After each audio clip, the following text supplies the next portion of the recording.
All right, guys, something completely different today. I've got Sam from Liberationist Martial Artist. Sam is the Liberationist Martial Artist. So if you go on liberationmartialarts.substack.com, Southpaw Podcast, southpawpod.com, and on Twitter, it's Liberationist MA, the MA being for martial arts. And Sam is here with me, and we're gonna have just a conversation mostly about like pedagogy, teaching, and martial arts, and politics too, because we can't avoid it, and we hmm we don't. How are you doing, Sam, tonight? I'm good. Hello, world. I don't normally do Video. video. As you know, like you, I record myself a lot, but it's normally just audio and just me talking and not Yeah. thinking about backlighting or things like that. So when things Or like this the happen, I'm like, this is like my setup is perfect for audio as far as where yeah, everything yeah, is. Even like I absolutely. normally have clothes everywhere that kind of muffles the Yeah. echo. But for No, even video, this, like I'm in a basement and people have said that my background looks like a bathroom and yeah. like all my books and everything are in front of me. So like the Uh, intellectual podcast has all the bookshelf behind you, right? yeah, yeah, But my yeah. books are in front of me where I need them to work, and it's Yeah. like this blank bathroom behind me. Anyway, so Sam, I wanted to talk. Let's talk about martial arts. You've developed a kind of a teaching approach to martial arts. That's the main thing I want to talk about. But I want to get some things out of the way first, some things off of my chest, you know, and like there's this question. As someone who's interested in history and someone who's interested in martial arts, like I couldn't help but look into the history of jiu-jitsu, the history of Brazilian jiu-jitsu, and like there's a writer who writes about it, Roberto Pedreira. He wrote a whole series of books called Choke, Yeah. I think. Yeah. And like a lot of what we learned about, there's like a whole myth that it was invented by a single family in Brazil someone who observed the movements and then invented them themselves and all kinds of things. But when in reality, it was just like judo, Yeah. changes to judo gradually that happened over time. But the other hmm thing that like mystifies me is, how right wing, like not just right wing, but like ultra right wing, martial arts is today. Like, it's always Trump sitting in the front row of UFC. Everybody going on Rogan is like the big dream is to go on Joe Rogan's show. Um, and after every speech, it's like you'll get anything from like the Iranian American guy saying that he dedicates his usually loss and sometimes victory to the victims of Marxism. You'll get, what's that guy's name? He Benil Dariush, Yeah, Dariush, that's right. who's Eh, like a very Christian nationalist, like yeah. very right wing. Yeah, he Yeah. himself is an interesting person to unpack because, like a lot of things in MMA, right? MMA means mixed, and his beliefs and things like Uh, a lot of, eclectic. yeah, a lot of MMA people, their politics, even though it's right wing, it's not easy to categorize either. It's No, not like a well, and country western. it's intra Yeah. right wing. So like, everybody got a lot out of like Jorge Masvidal defeating Ben Askren in 5 seconds or 4 seconds or whatever. Yeah. And it's like Ben Askren was in the lead up to the fight, like kind of being racist towards Masvidal. He was calling him George when he knows his name's Yeah. Jorge. Yeah. And, he would call Kamaru Usman Marty instead of calling him Kamaru. And like he thought that was like really cute. So that's like one way to be right wing. And Jorge obviously didn't like that.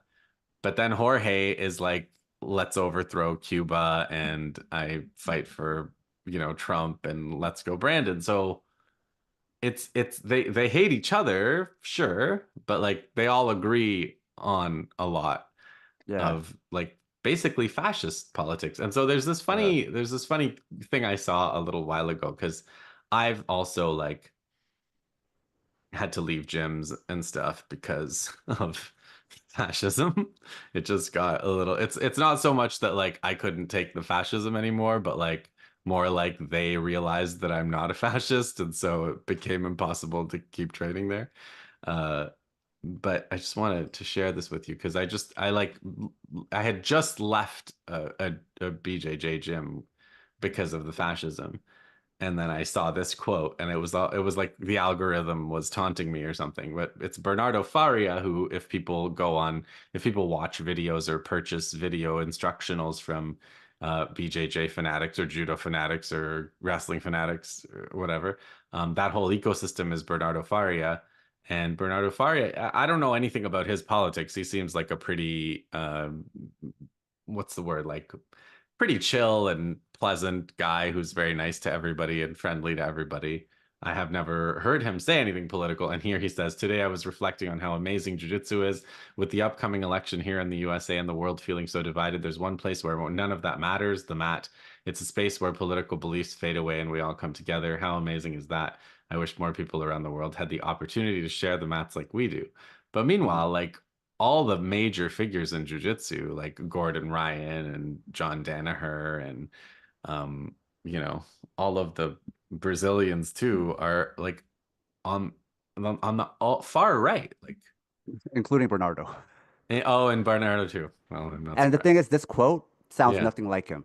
This is not how he used to sound. Oh, You look interesting. at his post pre ChatGPT and you Okay. compare it to now, Yeah. very different. That he ran that through some kind of Filter. yeah. He like had an idea and But it's then still good that he said it. I don't know. It still doesn't fit with like how they behave. well Um, also it kind of does. It's because it's like saying like, oh, we're all we allow fascists. everybody here. So Yeah. if you don't feel comfortable in this gym or leave because there's people who are like anti-trans or like Yeah. fascists and who are Yeah. racist, then that's on you. We have a place where racists and people who are Yes. minorities can get along together. You're the problem, right? Yeah. So it becomes a sorting mechanism where victim blames. It's like, yeah, it's Hmm. an open market. It's a town square. It's like the Joe Rogan thing that he always talks about with how his platform is, right? We just let everybody on, but it's like, no, but Yeah, then, you let 200 ultra right wingers on and four left wingers on, you know, in the yeah, past 20 years. And then it's like, yeah. yeah, we've got everybody. That's such a cliche jujitsu post too, because people make that like every day. Some shit Okay, like that. We are all the same on the mass, blah, blah, blah, blah, blah. They sure. always like, I guess now with ChatGPT, maybe they won't do that, but they used to always frame it like cops can train here, criminals can train here. So the opposition, that's like literally was a common Mhm. framework that they used to use. And it's basically saying it's in opposition, right? There's the cop, and if you're Hmm. not for the cop, then you're a criminal, obviously, right? Obviously. Those are the two poles. Corrupt cops can train here. Yeah. Cops Sexual who, predators, they're yeah, victims, they could cops all who train work here. with organized crime can, Yeah. yeah. But like, I kind of like, I kind of think of martial arts as like nationalist projects. Like judo was a nationalist project, Taekwondo is a Right. nationalist project, and Brazilian jiu-jitsu is peculiar because it's like growing up in the night in the under the Brazilian dictatorship, really. Like Yeah. Helio Gracie is like a Yeah. friend of the Brazilian Yeah. dictators. And so it is a cop's martial art. And like Yeah. it's interesting because like the bias of jujitsu is like control, taking your time, getting the person to the ground. Like these are all things that like I think a cop would be organic to what a cop would want to accomplish if Yeah. you're making an arrest. Yeah. And if you have backup and if you have all the time in the world, as opposed to like somebody who might have to escape a situation. You wouldn't necessarily want to hold someone down, Yeah. you know, No, this was or always for cops because if you look at even jujitsu that was parallel to Brazilian jiu-jitsu, but the jiu-jitsu that was being taught yeah, in Japanese jiu-jitsu. Yeah. yeah, Japanese jiu-jitsu that was being taught in the US during like let's say the Teddy Roosevelt era. You look at all those Hmm. books, and a lot of them were for cops, and it shows like cop drawings on the cover. It was Hmm. always made for cops. And then in Brazil, the same thing. It was always made for cops. It was part of like the military. It was part of the fascist regime. And then when it came to the U.S., where did they go? They started opening up gyms next to military Military bases. bases. Hmm. The headquarters HQ is like Cop Town, like where all the police stations are. Wherever there's a police station, there was a jujitsu gym, right? Now it's like they Now ran out they're of everywhere, spaces. everywhere. Yeah, Yeah. yeah. There's not enough. They would be self-limiting if they only opened up next to military bases and police stations. So they opened it up. But anywhere there's a military base, there's a bunch of jiu-jitsu gyms. Anywhere there's a police station, there's a bunch of jiu-jitsu gyms, and that's historical. Yeah. So, um, you know, doing this project, Southpaw, which was kind of like a reaction to Joe Rogan and like right-wing martial arts, right, which started in 2018. I've had a lot of interviews like this where I've explaining for the first time, like, and unpacking the right wingness of martial arts as we know it today, especially in the West, right? Hmm. But the thing is, like, with my new project, it's not even new. It's been around, but like I haven't really ever talked about it on somebody else's podcast. I kind of want to flip the script because, okay, let's start from the position that a lot of people now today already understand. So we don't need to unpack that martial arts, not just MMA, just martial arts writ large and as practiced in the US. Like you look at Hmm. Chuck Norris to like other old Yeah. school people, a lot of them are chuds and have always been chuds, right? Okay, wait. You use chud and I understand chud from the way that you use it, Yeah. but like it's not a common word for me. Yeah. The only person I know that uses it is you. So maybe you can give a succinct academic definition of chud for the So gratification of chud, my yeah, audience, by chuds. the way, apparently is like majority of them are 50 and above, so they'll probably want to know what chud is. Well, we have a lot of crossover audience, so they might already know from me. But so Chud actually started from like an old sci-fi, I believe, Okay. book or novel, and it's like an acronym about like these like um monsters that lived underground, Okay. and then it somewhere flipped into a pejorative Hmm. for right wingers and Okay. reactionaries, right? Okay. People who wanted to dig into the past or whatever it was, right? So I didn't Okay. invent this term, but a lot of people, I guess, heard it from me because I guess like internet exists and I had a following and bigger than my following, some of my tweets that use the term chuds has gone viral. Okay. Um, and secondly, I think because of martial arts, there's just a lot of like um, taxonomy, right? We always categorize things, name Yeah. things, right? Yeah. Naming of things. So it's like in the martial arts world, once I started using it, it was already familiar to me to like categorize things, right? Right. Right. Even like martial artists, you're like, this guy's a, this kind of So player, this person has this kind of style. right. And so Chud fit right in for me. Unconsciously, I just started using it. And then other radical martial artists and martial artists who are like socialists, um, who are because they're in the martial arts world, it became a natural fit too because they were already kind of like categorizing things in that way, right? So that's kind of how I didn't invent it, but I ended up using it more just because it fits into this pre-existing I see. martial arts culture that I'm from. But you're in California. Yeah, So like this is my pipeline too. Like I went to a taekwondo yeah, I went to a taekwondo gym as a kid and then like didn't like it very much and then in high school I discovered Bruce Lee and so it was like a Bruce Lee kind of thing and then I found a place to train Jeet Kune Do for a while and I trained Jeet Kune Do and then it was like you kind of everybody kind of migrates to BJJ. yeah, And it's like, well, BJJ beats everything else, so BJJ yeah, is the best, and like yeah, BJJ is the only martial art that like is most proven scientifically effective. And it's like, yeah. it took me a really long time. I'm still training jujitsu, but like Hmm. it took me a really long time to like realize the smoke and mirrors of that too. Like Hmm. the UFC was very nicely arranged to make sure the grapplers were as far away from the hoist until the later rounds of the tournament and they had trained against all these martial arts and those martial arts hadn't trained against jiu-jitsu, so there was all these things that gradually faded away and now MMA is what it is. But like what do you like in terms of that lineage, because I don't see the Bruce Lee kind of martial arts community, and lots of people came to it through Bruce Lee. Maybe not as much anymore. Now people probably come through UFC and watching UFC and Joe Rogan actually. But like and movies. the Bruce Lee sphere isn't necessarily reactionary, right? It's like kind of 70s. He's close to hippies, and there's I don't know. You might know more about this than me. Yeah. It's pretty So number one, superficial.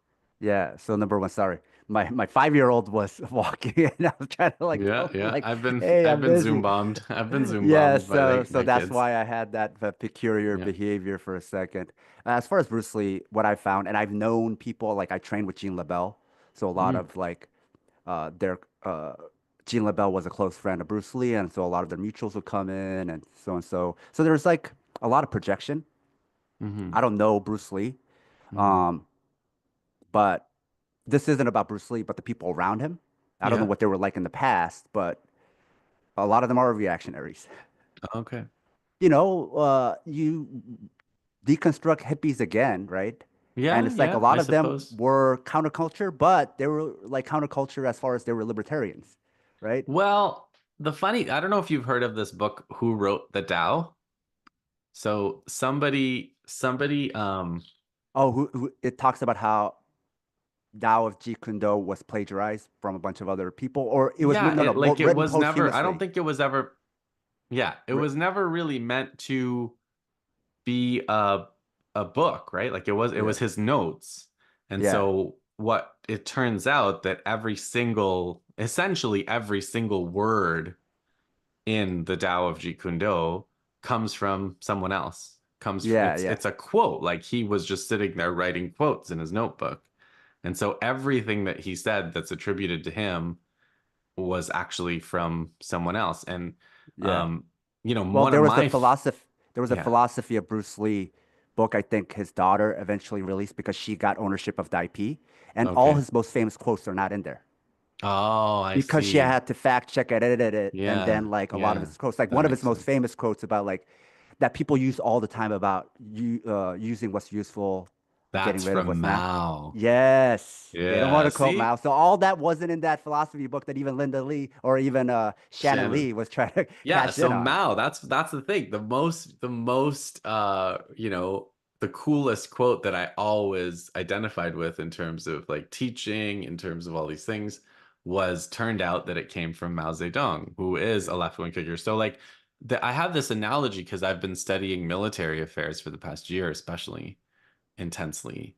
Hmm. And a lot of the best military writing is actually from left-wing Mm. theorists. So like Hmm. whether it's Oh, Mao, Mao is a huge one, but General Giap and Asian Asian left-wing theorists, or General Giap from Vietnam, and even or Che Guevara, or all these kind of left-wing theorists of guerrilla war, and hmm. even reactionary military chuds. Um, now that I've picked up your lingo, they will reluctantly use these same theorists Yeah. because they have to. And so I kind of feel like in the martial arts now, we are in that position, or I am in that position, but you're going to help me get out of that position, Hopefully. because I am in that position where I'm like, okay, well, here we are now, Yeah. and the skills are in the hands of the fascists. And so we Yeah. have to go and learn them and then figure out back again how to make them our own, as Mao Okay. Zedong would say. So let me go back to a previous thought I had about um, being on these kind of podcasts, deconstructing a lot of this, right? Hmm Um, but I want to flip the script today because that's what a lot of liberation martial arts is flipping the script, which is that we're already accepting the Chud hmm reactionary framework of martial arts that they existed as military arts or self-defense arts. And Okay. that's not true. Those were actually the outliers. So hmm today, what they've already done through Western hegemony hmm is they've erased all those other practices and they only highlight more of these modern military martial arts, and also a lot of these older ones become military arts, or their pedagogy has changed, right? These were folk arts that became Mhm. standardized. So if you look at 10,000 different what we would classify as martial arts, because even the term martial means military, right? Mhm. And that's not what these arts were. If you Mhm. look at over 10,000 different martial arts, a lot of them don't exist anymore, right? But quote unquote, how we would frame them as martial arts, they were no different from folk dances. They wore a Mhm. lot of the same costumes. They almost always involved music. Why Mhm. music? Because they didn't military drill these techniques. It was always continuous play. Why would you have Mhm. music if you're just going to repeat the same movement over and over like the military? And also that Mhm. makes decision making, it removes decision making, right? You're like a soldier, Mhm. not having to think about anything, not deciding, and you're just told what to do, and you just mindlessly repeat it, right? Mhm. Why would you need costume? Why would you need music, right? None of this makes sense, right? But if you look at all these arts from communal cultures, which might even include European cultures, most of what we would classify as quote unquote martial arts were off balancing games. Mhm. You just grab somebody, how you grab might be different, and you just try to off balance them. So That like was what we most of think it. of as like Tai Chi basically or Yeah. sumo. Yeah. A lot of times you didn't even have to go to the ground. Yeah. Why? Because these arts were practiced on the ground, right? We think Right. about like what is, and not just like indigenous cultures in North America, but a lot of traditional cultures, communal cultures in the past, they had a connection to the land, right? Mhm. So the land was very different, right? Mhm. So you practiced on the land, you practiced on the dirt, you throw your friend, your neighbor to the dirt, they could get Mhm. cut, they could get hurt. If you continue fighting on the ground, you're going to get hurt. How are they going to help you the next Mhm. day, right? Mhm. It's a sustenance lifestyle. You need everybody. Everybody needs to Yeah. help. But also, you're not seeing your neighbor as the other. So this also goes back to self-defense. What Right. it's like going back and now projecting the reactionary Western individualist idea of the self back onto all these cultures. And we just took that as Yeah. basic fact, as a feature of the And universe, instead of that's not how it was. like living in fear, right? Yeah. Like The anybody on the suburban, street might as if attack they were you. suburbanites back then, Yeah. And like having going to fear of the urban school, areas. somebody is gonna pick on you. Like Yeah. it's all of this assumption that like the world is this hostile place and Yes. you have to learn to defend yourself by Yeah. hurting other people. Whereas like, yeah, like what you're talking about is like these kind of structured games of goofing around with people you care about, like siblings and cousins and Yeah. whatever at all ages. And also, what do we mean by folk? That means there was like no necessarily a creator, right? So there was no Hmm. standardized. Folk means everybody can contribute to this thing. So it wasn't Hmm. formalized. It wasn't, they didn't even have these formalized movements for you to constantly repeat, right? Hmm. That's why different families had different moves and whatever. Now a lot of these folk arts became standardized and you have to repeat these motions, but that's not how they were practiced. It's not like one area, you also is projecting back onto the past, today's information landscape. Yeah. Like one area might be practicing this and it assumes they know what this other area is doing and then they combine it and formalize it into these techniques that you must now drill, right? That's not how it existed, right? You even think about these, a lot of these grappling arts, a lot of cultures had some kind of Hmm. grappling arts. Hmm. Very few of them became what we know as like submission arts. Why? Hmm. It's not because they couldn't figure out after grabbing people that you could hurt them. It was Yeah. that they didn't like that. So you look Yeah. at the cultures that did like that, right? And Hmm. this goes back to hegemony, right?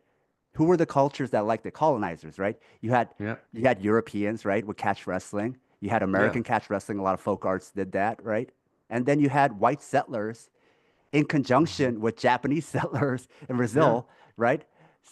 Settling in, indigenous land, occupying it, and then merging Yeah. together, right? They oftentimes radicals make it seem like, oh, the Brazilians stole this like pure bottom up art from the Japanese. I'm like, Japanese were colonizers. What are you talking about? So, Japanese are colonizers, and like judo culture is also very hierarchical and yes, very rigid and very all the things that jujitsu is because once again, it's the yeah. same thing. But like But look at the pattern, is what I'm saying. Who yeah. liked hurting each other? It's these people who thought of Yeah.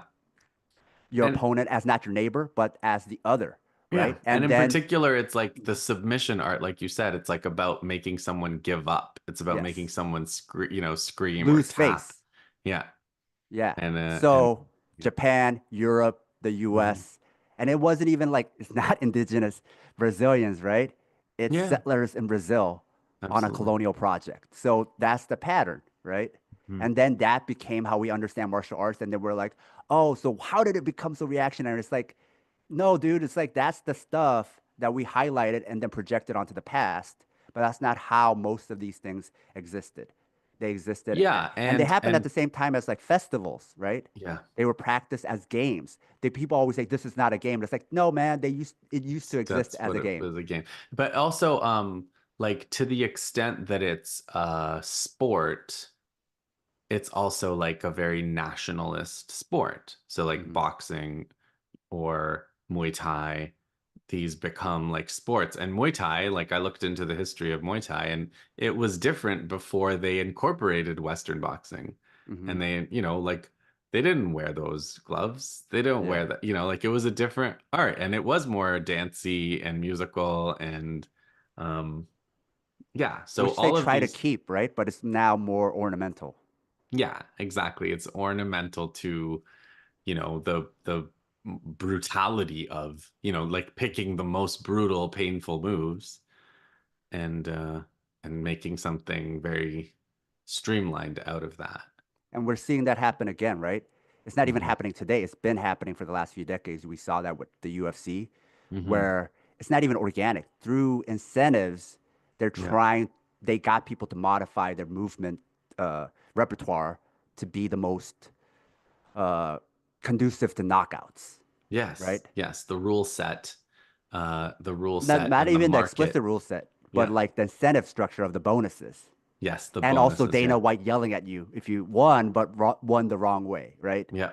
And then you Yeah. have the same thing happening with Chatri, who's changing Muay Thai, Hmm. where he's also like changing the movement repertoire, right? It's like basically when you change the movement repertoire, you're policing bodies, you're policing their movement, and you're Yeah. saying only this is the right way to move. Again, using the performance bonuses, performance quote unquote, and incentivizing people through capitalist stick and carrot because there's also a stick aspect where if you don't do things right, you get penalized. And there's a lot of articles and investigations about one doing the same practices as the UFC. Hmm. So then you alter the style where it's not even organically changing, but it's changing because you are forcing it to change to be more knockout inducive, um, Hmm. more favorable, and more pleasing to what they believe is the Western gaze, right? Which Which is the is them, bloodthirsty, yeah. yeah, You just want to see bleed kind of damage and audience. Yeah, yeah. humiliation and domination. I mean, the Which way, is attractive to individualist societies where it's like we're not communitarian, so I want to see the other people other than myself getting brutalized like that. and I think you talked about like on your Twitter probably like the racism of like they always call like really good fighters like this guy's a beast, this guy's a savage, he's such a savage, he's such a beast. And then if someone's really good at grappling or whatever, it's like, oh, he dominates his opponents. It was a dominant performance. And it's just interesting, like those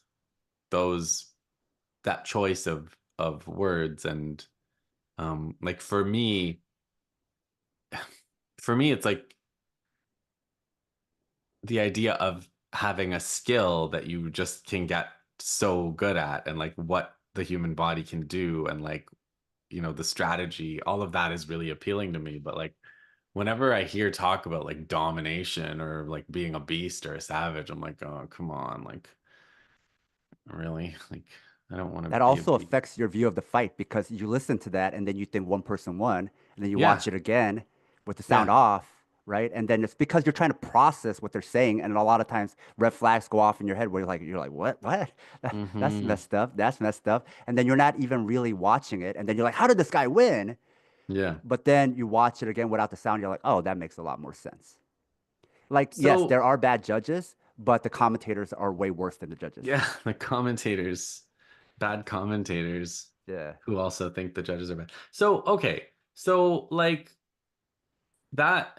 So, wait, one last question before we get into your approach, because it sounds almost like you're talking about something closer to dance, like break dance or, hip hop or like this kind of fusion of human movement Informal. that's creative. Hmm. Yeah. So Yeah. then where does the sport or the game or the rules actually facilitate learning or Okay. creativity as Yeah. opposed to limiting it or Hmm. yeah. So we're talking about like I think we're talking about liberation martial arts, and that's why I call it an approach. It's not itself a martial art. Hmm. Um, it's can be applied to you learning any martial art, or you could just do it and see what organically comes out of it. And if you're so long as you're having fun, that's Hmm. great because a lot of people who participate in it or who are interested in it are, a alternative community who don't feel welcome or don't want to go to commercial spaces anyway. So then they're Hmm. not locked down by like I have to learn this because I'm going to go compete in this or that because they're never going to go compete anyway. So Hmm. then they just need to maintain a practice, right? So Hmm. then what's most important for them to engage and be um, consistent is it has to be fun. Hmm. So Hmm. there's a lot of different. So an approach affords all of that from very open ended, and you could move it, under rule sets you and your friends come up with versus like you want to do Brazilian Jiu Jitsu or you want to do Muay Thai, right? It's Hmm. open to all of that because it's just an approach to doing these things. Um, versus like even like training for self defense and fear, or they're extrinsic. You're doing it because somebody's forcing you to do it. It's not internally motivated, right? So that can get you in the door, but people who are motivated like that, that's not how you stay in the sport, or that's not how you stay in the practice. Because you look at all the people who've gone online and said leftists need to train some kind of self defense or martial art. Hmm. Almost none of them train themselves because Right. It's they're not trying to fun. use fear to motivate, Yeah. and that doesn't even work for themselves. So why would it work for others when it doesn't even work for themselves? You look at anybody who trains, including yourself. We never post about those reasons as No. reasons why you should train because we train because it's fun. If it's not fun, we're not going to do it. So And what gets also you in the door like and what gets you to stay are two different things. I also feel very much like people who train know that it's not going to help you that much. Yeah, And like in a military conflict, it's not the best jujitsu player who's going to win. Like even yeah. like urban fighting involves weapons and surprise and numbers and terrain and So who's yeah. this speaks to it, right? It's self-defense, even if that's what you want, right? And we could Yeah. unpack that because a lot of times they're thinking of like this urban other that's going to attack me. Even Yeah, they're radicals thinking think of the that. So, crime, like yeah, basically a like crime. unpack what you're thinking, dude. You're not as Yeah. radical as you think, right? So there's that problem with it. So they're already uh, accepting the reactionary framework as Yeah. basic fact. So that's already the first problem, right? But the other situation, the reality of it is what you're describing, which is that self-defense itself is an infinite matrix of options.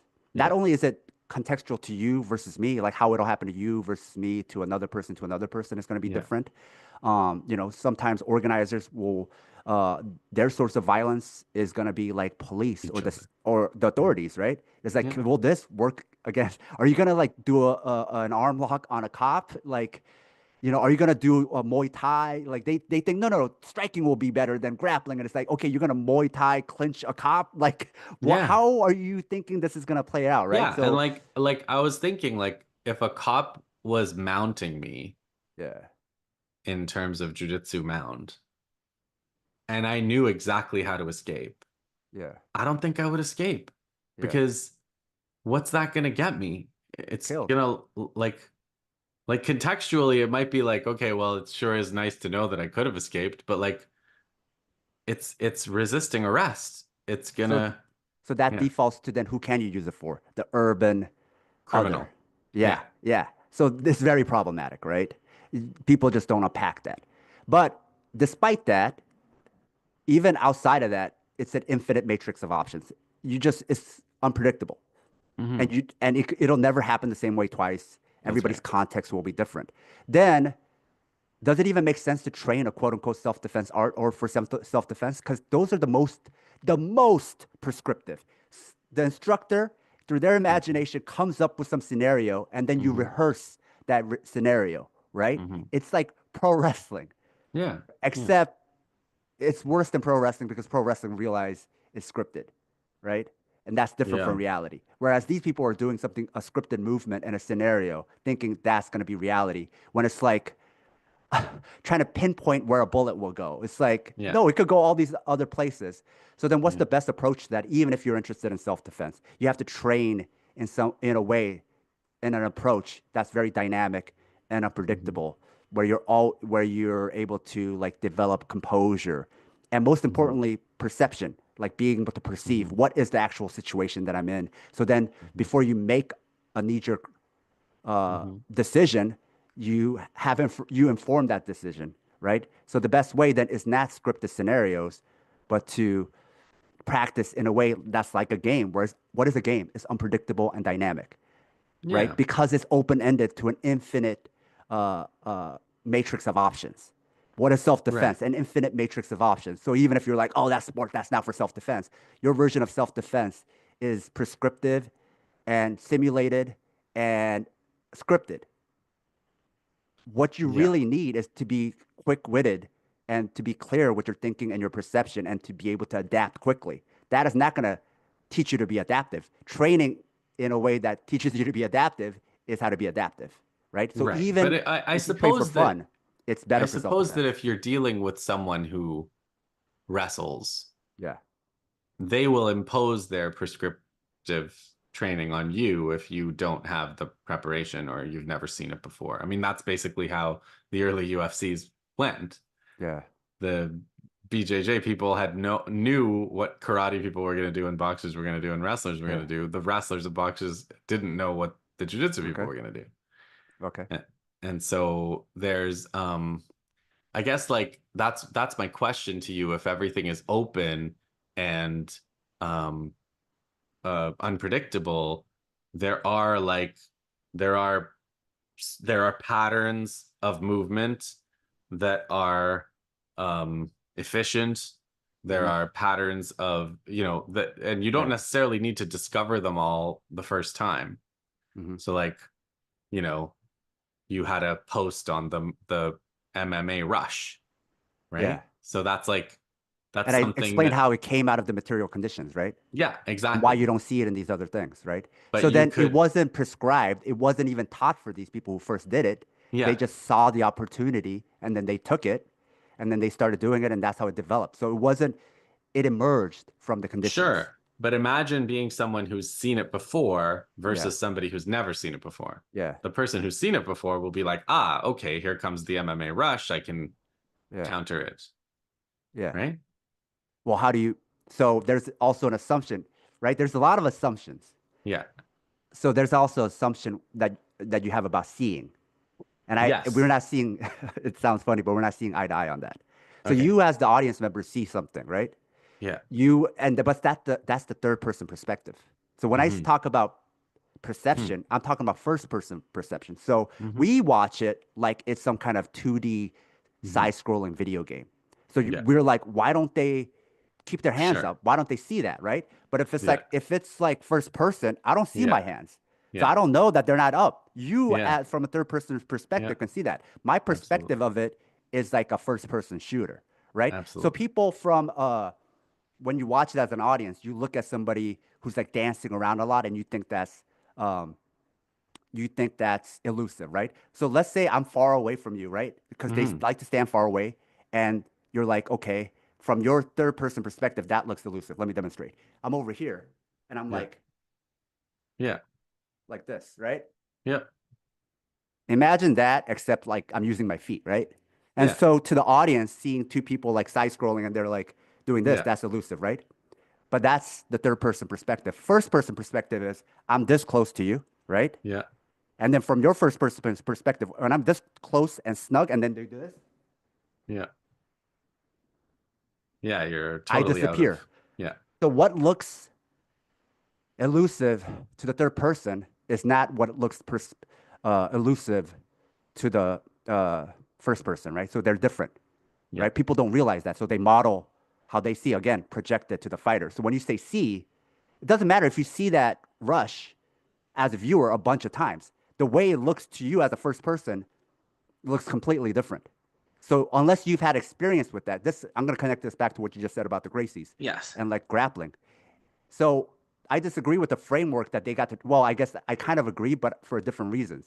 Meaning, when they fought those different arts, grappling at the time, they just sparred way Hmm. more Yeah. than those other people. So again, Yeah. they just did the dynamic game thing. And then Yeah. they Yeah. also Yeah. did that against those people. Those people did those prescriptive. So it's Yeah. opposite of kind of what you might have, Yeah. unconsciously suggested.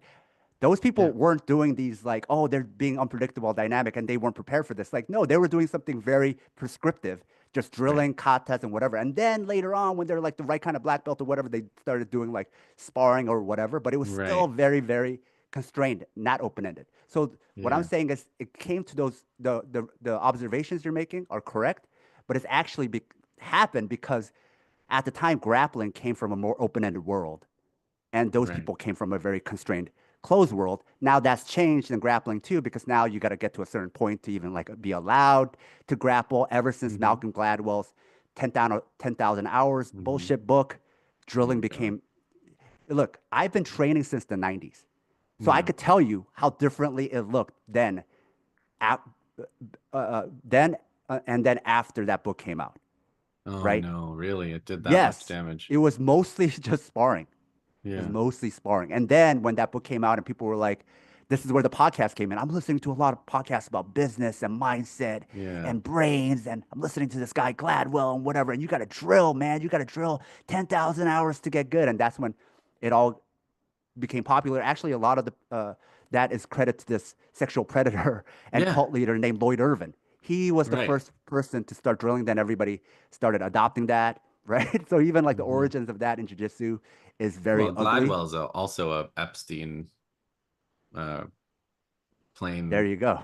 There yeah, you go. manifest. So it changed a lot, right? So then it became this prescriptive thing. But now it's swinging around, right? A lot of people who were drilling are Yeah, they now call it losing to the people. ecological approach. You've There you probably go. heard of. See, so now they're going back to Hmm. grappling a lot again, right? Because the problem with the people who grappled a lot back then wasn't the fact that they were grappling a lot. It was that they were only training 3 times a week. You could be world champion back then, Hmm. training 3 times a week at night, once a day, because the landscape was like nobody. You were going against people who also did that, or people who never trained. You're fighting some karate guy who's never done grappling, right? But Hmm. now, it's like an arms race because everybody trains, Hmm. and you're only going against people who've also trained. Everybody has to up their hours of training. So now it's very common to train 2, 3 times a day, 7 days a week. To take steroids. They, why? So that they could train more, right? It's not just Yeah. the strength, it's the ability to Yeah. train more. So then what is it? Oh, again, back to what is it? What is the secret sauce? The secret sauce isn't even a secret. You just roll a lot, you just spar a lot, and you get good. And that's Hmm. never changed. So it So, is always okay. open ended. Yeah, I see. I see. You've convinced me. So, how do you do it? So then if it's all about rolling, right? Then how do we, and even, okay, so let me backtrack, right? Because a lot of times there are different projects that are self-directed. There's a bunch of self-directed schools, Hmm. self-directed learning things. Even like a lot of the chuds are doing like the ecological grappling, but instead of being liberatory, it's very libertarian. Hmm. And what I mean by Yeah, that is that's a because good when it doesn't description. have a political philosophy behind it, it Hmm. just defaults to libertarianism. So like, these private schools, these preschools who are like, we do this self-directed, play-based, blah, blah, blah, blah, blah. And then you Hmm. go there and it's like anarcho-capitalism. Like nobody Yeah, shares absolutely. anything or whatever, because there is no political philosophical underpinning. They're like, no, no, we're not trying to have a political lean at all. And that just like Yeah. defaults Yeah. to libertarianism because it defaults to whatever's the standard in the US and whatever's the standard for the teachers, right? And Exactly. especially for jujitsu. I never even heard of the term libertarianism or have seen that don't tread on me flag until I walked into a jujitsu gym. That was like my first introduction. And for a lot Really, of eh? people at a certain time, that was also their introduction, especially in the 90s, 2000s. Yeah. Libertarians were very attracted to jiu-jitsu. Again, going back to being next to cop bases, military Well, base, stuff like that. yeah, I thought that I mean, my first encounter with the word libertarian was Chomsky calling himself a libertarian socialist. And I was like, Yeah, well, and then I discovered most libertarians are not socialist yeah. whatsoever. Um, but like, And yeah, I encountered a lot of libertarian politics in Jeet Kune Do actually. There you go. And I kind of attributed it to like the idea of like individual personal power. And Yeah. like that's what like Danaher says that too, right? Danaher says jujitsu is another thing. Like movies, you know, you're where you are, Tinseltown, and like the idea of all movies are comic book movies now, and like all movies are superhero movies, and Power martial fantasies. martial arts is a superpower, It's right? a power fantasy, right? It plays into this libertarian suburban power fantasy. And also Yeah. going back to, I was mentioning suburbans, right? It assumes like in the past, we assumed everybody was suburban who had like suburban paranoia. Hmm. There's also a filtering mechanism. The only people who can afford training are also Oh suburbanites who yeah, I mean carry with them it's that so paranoia, right? expensive. Yeah, Yes, it's yes, so yes. expensive. So, um, before we even get to the games and the live play, it has to have a philosophical underpinning, right? Hmm. But that's not just for the sake of having that. It also informs how to even design the thing well. Yeah. That's Mm. for that's compassionate and like um, that's humanist, right? And not in a Yeah. Western way, but in a way that speaks to the human spirit. So before a lot of what we do at the beginning is creating ease. So I call it ease, but it's creating composure, Hmm. reducing, de-escalating yourself, Hmm. reducing anxiety, all the, because if you're Hmm. anxious, you're stressed out, you're nervous, what I call the startle response, if you're startled, you cannot Yeah. learn because your Yeah. brain is already occupying too much energy for something else. So then Yeah. you're not even in a place to learn, right? So even if you're rolling a lot, sparring a lot, you might not be learning because if you're in a high Hmm. anxiety state, you're not Hmm. learning, right?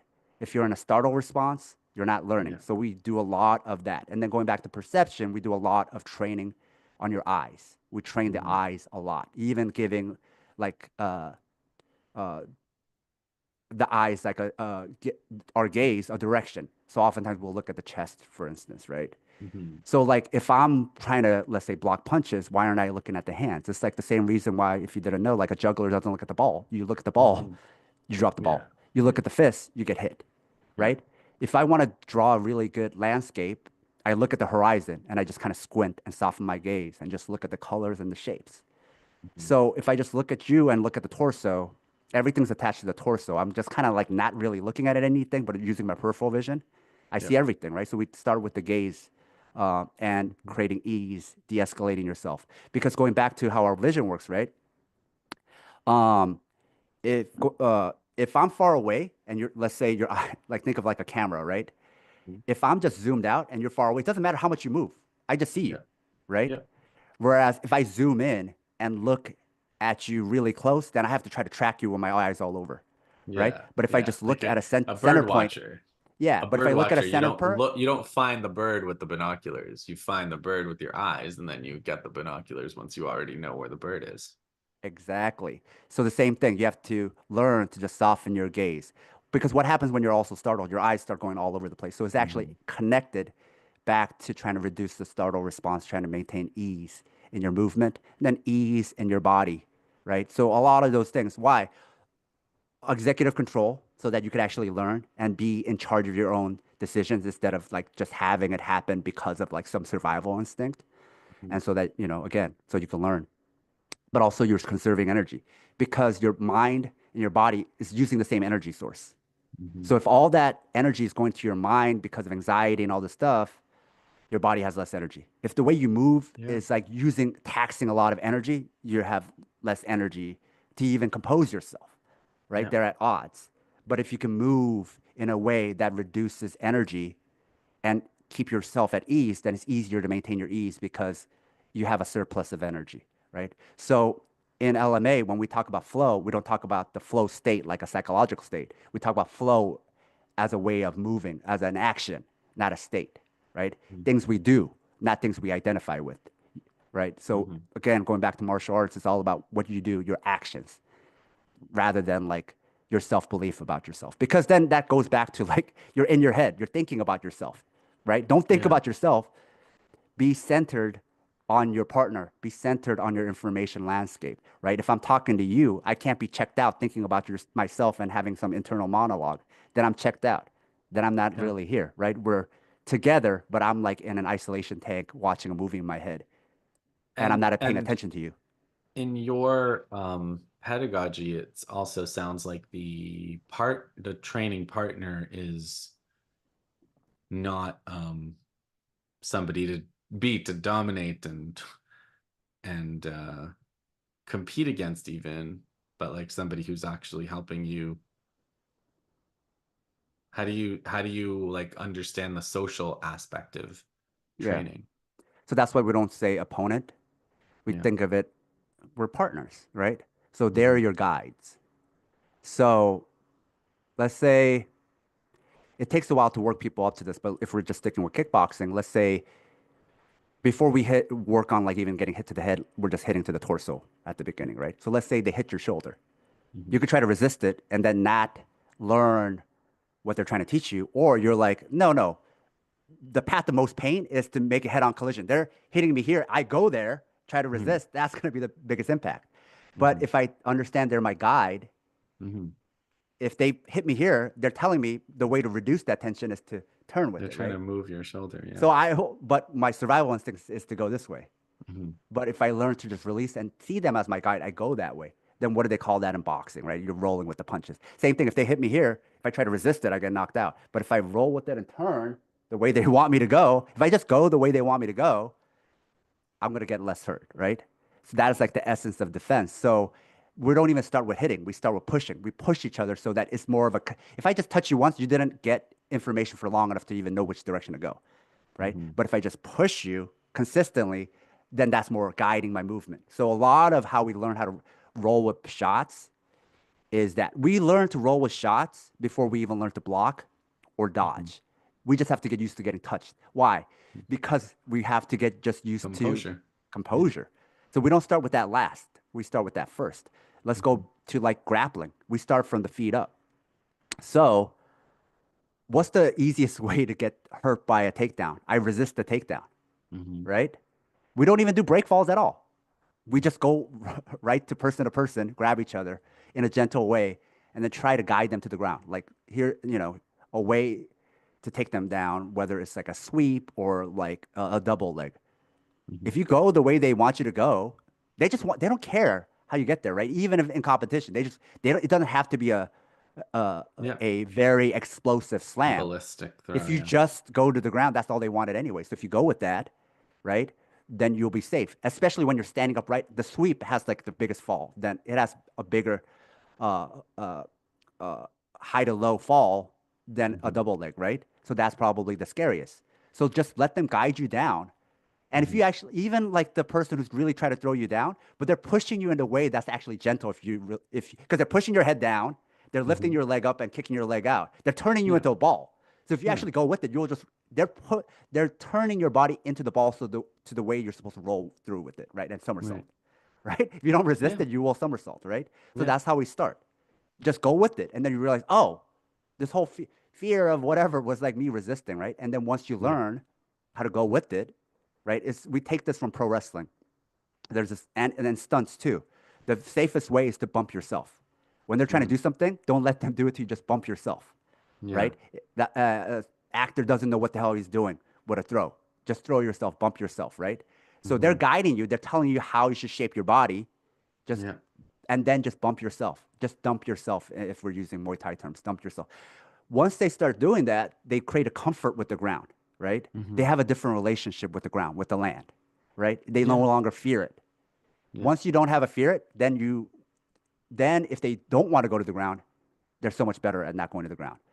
But Yeah. if they are scared, they're so stiff, right? If you're like a loose tree, you don't go to the ground. If you're like a stiff board, it's so easy to knock you down, Yeah. right? Because only one part of you has to go and the rest of you goes, Hmm. right? Like the analogy I use is like a sapling in a wind versus like a very old tree that's very stiff and dehydrated in a tree. The old tree falls. The sapling will just sway in the wind, right?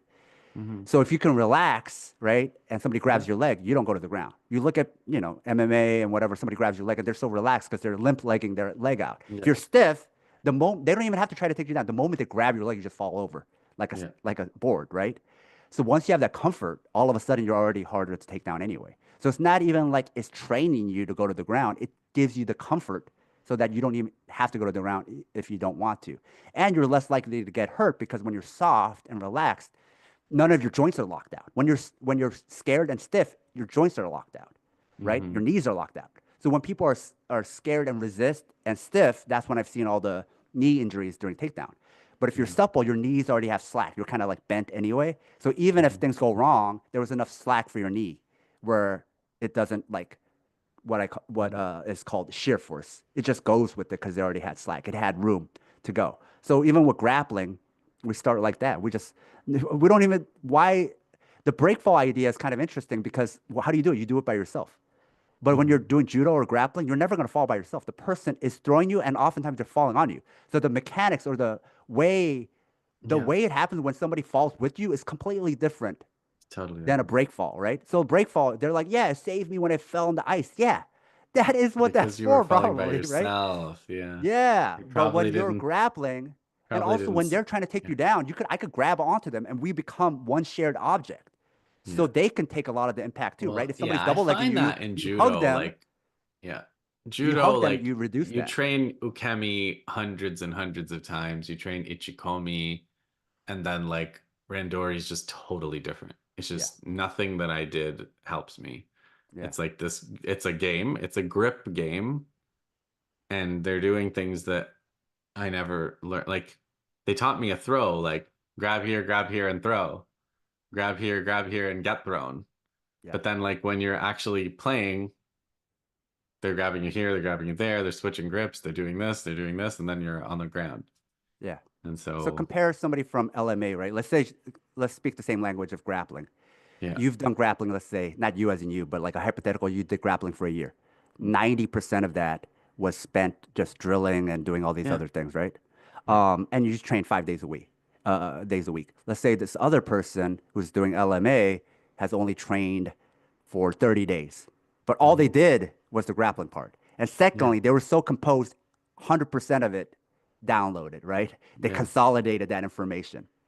yeah, It would be hard for me to guesstimate if those two rolled and they were evenly matched in all the other ways like size, age, hmm, strength, who would win?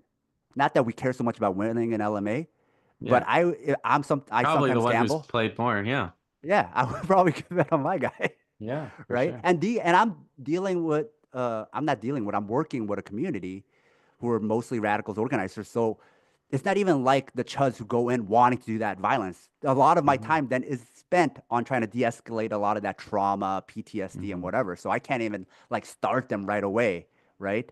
Well, yeah, and I mean the other experience in jujitsu for me, even though I had some, some background in other martial arts, was like the first 6 months, somebody's just on top of you, choking you, Yeah, breaking your arm, and like you have no prospect of getting out of anything, of, even learning. You're just getting smashed for your first. exactly. You're not consolidating information. It's just in No. that time reinforcing your survival Yeah. instincts. Yeah. It's just, but yeah, and it's just this feeling of total dread. Like, I, It's not fun. yeah, it's not fun. It's Yeah, and and there's like always guys at the. It's funny because like you were talking about like the suburban other, right? Like the yeah, person who's out there just to hurt you. Like yeah, those are the guys in your gym. yeah. Those are the guy. Like there's a guy in your gym that wants to hurt you specifically because like, Because they want to pretend you're that guy yeah. that they're And going to so kill on the like street. there's like someone at the gym and they always want to roll with me and it's like, oh, this guy's gonna try to hurt me and it's like, the etiquette is you can't say no, so you're rolling with this guy who's trying to like mess you up and it's just like how did And I think end about how up in messed this? up that is. You can't even say no, Yeah. right? So it's like Yeah, exactly. anti-consent. So it's Yeah. like the way I think about violence is about consent. And so then you're taking something that's Yeah. supposed to be consensual because you're supposed to always slap hands and agree to roll. But Yeah. then that's just symbolic, right? It doesn't even mean anything Yeah, because you're not supposed to say no, you're not supposed right? to. Yeah. So There's then, of some course, you can have violence enacted on you in martial arts studios and gyms because yeah. a lot of times it's consent under duress anyway. Yeah, the consent is basically like you're consenting because you came to the Yeah, class. yeah. So like if somebody asks you to roll, you pretty much because you could get Yeah. ostracized. Like in the locker room, people start talking smack about you, right? And then it's like, oh, don't roll with that guy, man. They'll Yeah. say they'll start, uh, that's when like the toxic masculinity comes in, and he's Yeah. like, like all these types of like pejoratives about your masculinity and whatever, and that all Yeah. starts. And then, Yeah. but then how it ultimately materially affects you is even if you don't care about that, you just can't train enough. Nobody wants to train with you, so you can't get better either. Well, yeah, or like training with you means just like inflicting pain on you, or like Which you're also you just, don't get better. yeah, you're just living under somebody's, side control or, Yeah, whatever. yeah. So, so you, what, so you do it in this way. Where do you do it and how do you do it? And like, how do people find you and your work? And like, do you have a Okay. gym? Yes, it's in Los Angeles. We call it the LMA Learning Lab. It's very small. It's very, very small. So it's mostly just like one-on-one or like maybe just a handful of people. Hmm. But before we even started doing that, it all started online first. So it's an Okay. online curriculum first. And then I decided, let's start doing it in person. A lot of it was I didn't feel comfortable for a long time because of COVID and such. So I Hmm. didn't do it for a while. And then I started doing it in person and doing it in person and experimenting with this, right? It was all existed in theory for a long time. I got to do more of it in practice and a lot of it worked better than I thought. And then I learned a lot. So then I'm constantly updating the curriculum based on like constant play. I'm playing with my research, right? They Hmm. sometimes call this pracademia, where you're a Hmm. practitioner practicing your academic subject, right? I'm not Yeah. an actual academic, but I have an independent like research project, which is Yeah. this project. So, which I'm also trying to get grants for research. But um, yeah, so I got to practice it and then update the curriculum. So it's a loop, right? The Yeah. online thing exists as the theory. I practice it, which informs the theory, and it's just this loop. And so it's never going to be done. It's just constantly going to be evolving. And then, but it's still useful from day one. So people who are doing it, they can apply it right away. And then they evolve, we evolve. I learn from them, like the juggling example I got from a practitioner in the UK, because I do a lot of remote Hmm. sessions as well with training organizers and facilitators. So I don't say instructor or coach. I Hmm. usually say training organizer because the way you should think Okay. about running it is the way you should think about like yourself as a organizer of politics or an org. You just Hmm. organize it and then Hmm. let the people Hmm. self-direct and self-organize a lot of what they're going to do, right? You can't micromanage all of them and that's just not fun and it's also very like um that's the pedagogy they came from, micromanaging. Like you're a corrections officer. You're constantly correcting them, right? Yeah. Just let them Yeah. be. I guess that's right. Yeah. It really is a police and a military and drill and You don't yeah. think I think for you. You just drill the stuff I tell you to do, right? You're a Yeah. grunt. That's Yeah. why it's not just the culture. The pedagogy itself makes martial arts a pipeline for police and military, right? We Hmm. already know a lot of people who train, they become, it's not just cops and military come there. A lot of them also become cops and military, right? Yeah. Because they've already been conditioned for Yeah. They that in know the the martial arts practice. discipline. Yeah. Yeah. Um, So and okay, so online what is the if you best and do? most accessible for most people, and then in person for people in Los Angeles. But we have been having getting people come all the way to LA from wherever Yeah, just to train right with me. on. So that's been kind of cool. Sports. What if you do want to do sports though? Is that like a Yeah, thing that people do? People from your gym go and do a tournament or yeah. whatever? Yeah. So in the learning lab, um, again going back to self-direction and organizing, right? My background, the thing I've trained the most is grappling, but Hmm. the people who were initially coming in, they weren't interested in that. They were interested in kickboxing, right? Or just some kind of striking art. Hmm. And then one of the practitioners wanted to do a Muay Thai competition, and I wanted to find something safe for him.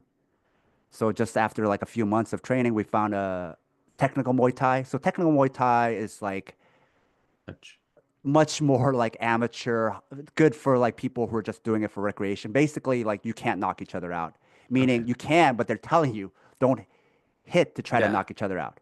Right. To the head, anywhere else in the body, yeah, kick as hard as you want, punch So to the you can body as get hard as you want, those. but the head.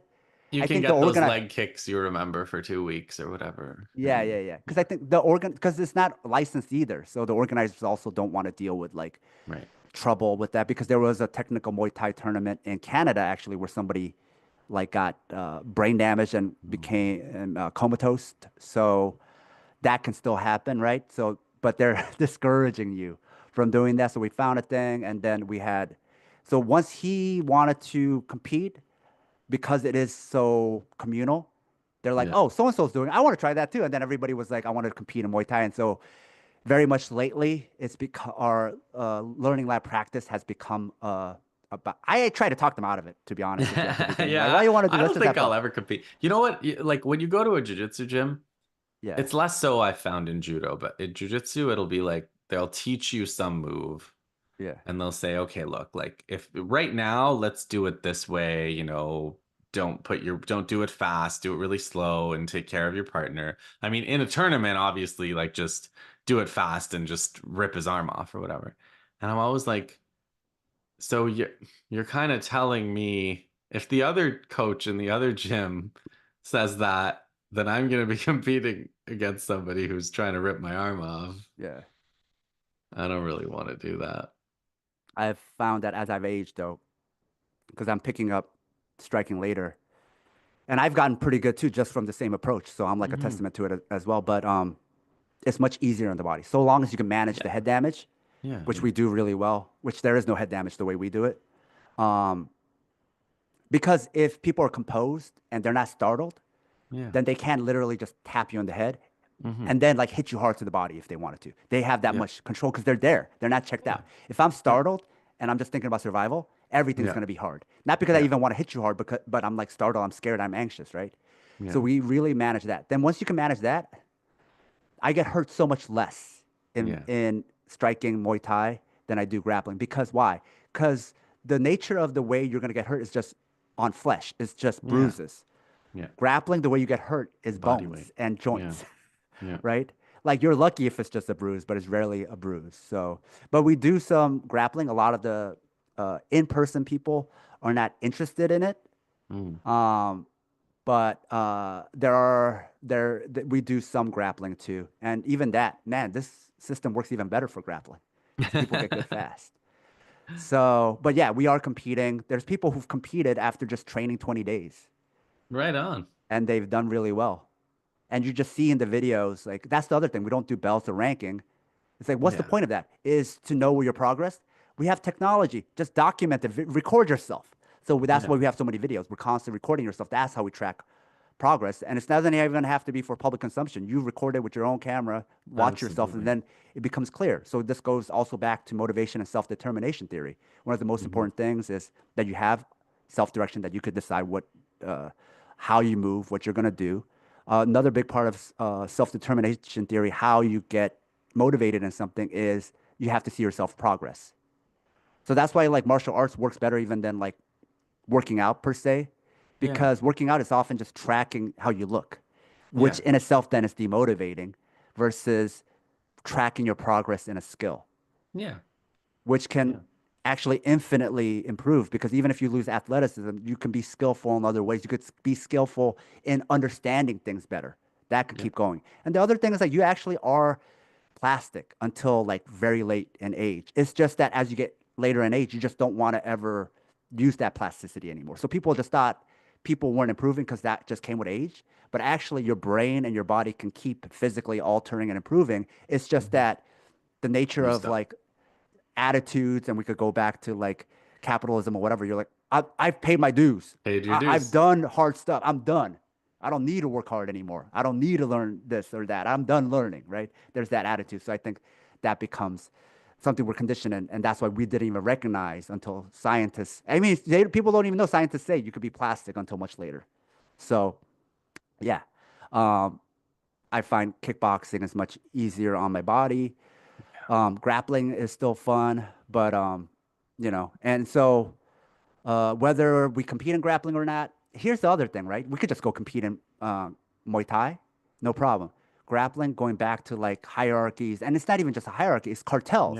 Like unless I'm part Associations. of some of, I can't. I Absolutely. Yeah. literally cannot. So I'd have to call a friend, and be like, hey, Hmm. can I be part of your association? Under your thing. Yeah. Because they Yeah. won't let you unless you're part of some association. So it's run very much like this monopoly cartel where you have to Hmm. be in their approved thing. You and that your instructor has to be a certain degree black belt, That's right. all these things. And these back when I started in the 90s, you could rank people starting at like purple belt. If you're a purple Hmm. belt, you can make a blue belt. If you're a brown belt, you can make a purple belt. Purple. Yeah. Yeah, and you only needed to be first degree to make another black belt.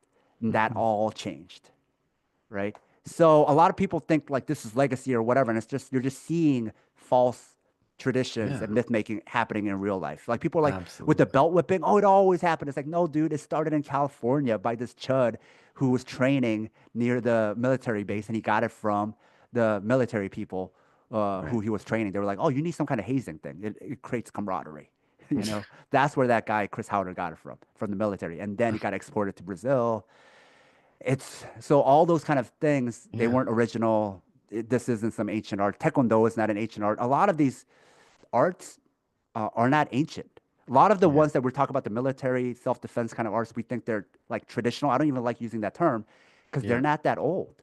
No. Even No, belts it's isn't that mostly old. 19th century and it's like you said, colonial Yeah, or it's very yeah. Japanese dominated, right? Even Yeah. Brazil has its roots there, Yeah. right? So a lot of the way people think about martial arts is like these It's Japanese basically a fusion traditions. between Japan and America, Yeah, ultimately. Like yeah. America, England, Japan, all the different, like lots of judo moves came from those wrestling traditions. Lots of wrestling came from that, from judo. Western Like, military, U.S. military actually influenced a lot of how they train too. This whole like yeah, lining up yeah, yeah, military, just like the military, right? yeah.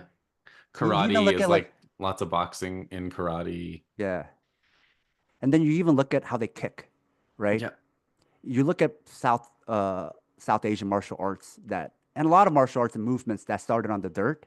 For the most part, you didn't Hmm. pivot on the ground because Yeah. that would tear up your feet and then you could get Yeah. infection and that's bad, Yeah. right? Yeah. But then who came up with those mats? The Japanese did with the tatami Of mats. course. Yeah. And also, a lot of those kicks, people don't even know it came from Savat, who had those what I Yes, call privileged exactly. shoes, French. right? So it's all of, and then you look at like Yeah. what you think of non-European movement. It's a lot of stomping, like from folk dancing or whatever. Then they're Yeah. like, oh, from the Orientalist lens, you're like, that's barbaric. Whereas Hmm. from the dance to even like these martial movements, it's about like these twirling, these pirouettes, is very Hmm. European movement. So now you think about the way people just spin in a kick, and you're like, On a that couldn't wood have emerged from the dirt. That on a came from wood shoes, floor. Yeah, yeah, a and a wood nice floor, a wood floor tatami with mat, just right? the right amount. Like I remember training yeah, it was like Or military shoes, right? So what a lot of people yeah. think is authentic to their culture is nah, Yeah, I was it's trying not. to do martial arts in this dance studio and it was like this floor was slippery. Yeah. And so you just realize like if you change the slipperiness of the floor by 10%, almost all your martial arts moves go out the window. And if you change the hardness of the floor by 10%, most of your jujitsu goes out the window. Yeah. So it's like, you're really a lot more dependent on the environment than you think. So these movements emerge from these environments also. Exactly. Yeah. So then you look at these other arts, right? Why were they off balancing games? Because you didn't have these mats, right? Why Hmm. did they move in these like step? Why are they step oriented instead of spinning on the ball of your feet, right? Because they Yeah. had the dirt and they were barefoot most of the time, right? Yeah. So then the what we take as quote unquote martial arts mainstream, then you realize it came from like Europe and Japan, and that Yeah. influenced the movement. So going back to even off balancing games, these were not off balancing games because going back to slipperiness, right? A lot Yeah. of these games did not care, or a lot of these quote unquote martial arts did not care about if you were off balanced because it would just continue on the ground. If you're Taekwondo, they don't count against you if you're like kicking and falling to the ground, right? Yeah. UFC doesn't care about that either as long as you get back up, right? Like Yeah. jiu-jitsu, you could just flop on the ground, right? It You didn't could care just about the sit. off balancing aspect. So it's very counter also. It's about Yeah. cranking something and trying to hurt you, but it's Yeah. very counter to the off balancing stuff. So then, like, something that's changing in Muay Thai because of one, but and the changing of the gloves, they're oftentimes using MMA gloves. It's all about knockout. But if you look at the way, even now, it's still done in the stadiums, it's still an off balancing game. Meaning, even though it strikes, unlike Hmm. the way it's scored in boxing or whatever. It has to, there's so much Mm. about not getting wobbled, right? Like Hmm. if you get hit with a kick and you have to hop and rebalance yourself, right? In That's a MMA, that don't point. count against you, but that looks bad to you. If you get dumped Hmm. and fall to the ground, that looks bad, right? If Hmm. somebody grabs in the clinch, neither one of your knees, but I'm just shoving you around, that Hmm. the off balancing, that's the difference. It's not Hmm. about just it hitting you. It has to slightly off balance you. That's what makes Muay Thai, right? So it still stays grounded in this tradition of like not being off balance. That's changing now, right? Because it's becoming more about the damage. Yeah. But yeah, a lot of that then they didn't care about falling to the ground or being off balance because it's all matted up anyway. Or you're getting traction and friction from your shoes. Exactly. So those conditions that came as part of hegemony, right, altered not just martial arts, these folk movements, but also our perception of martial arts. So a lot of what I do also is like cultural work. I'm deconstructing a lot of like what we take to Yeah. be as basic fact, which is not basic fact, right? So you have to go back to the beginning and start fresh. And it sounds very fresh, Sam. I'm glad we got to talk about this tonight. But Is there one anything thing, else you wanted to add? yeah, one thing that hasn't changed is why do you train? You train because you make friends Hmm. and it's fun. But then we project onto the past, like, no, no, no, that's not why they used to train in the past. They trained for self-defense. Like, no, if you actually study it, they trained because of kinship building, community building, and it was fun. So Yeah. that was the same reason they trained. So instead of being ashamed of that, I think fun, people are ashamed of fun because they're like, no, no, no, it's a serious thing. And it's like, no, no, no, that was the authentic reason for a lot of cultures, a Yeah. lot of communal cultures. They trained because it was fun and you made friends. That is the point. So that still stayed. That's baked in. No matter how much they try to remove that, Hmm. that's not how they sell it to like get you in the door, but that's why people stay. So that Yeah. still has remained. So even though it's fresh and these ideas are new, they're actually still old. And a lot of these ideas resonate with people because they're like, yeah, yeah, yeah, yeah. I never thought about it, but I train because it's fun and I make Yeah. friends, right? So that's stayed consistent, no matter how much they try to change that. Cool, man. Thank you. Thank you. Let's stop there.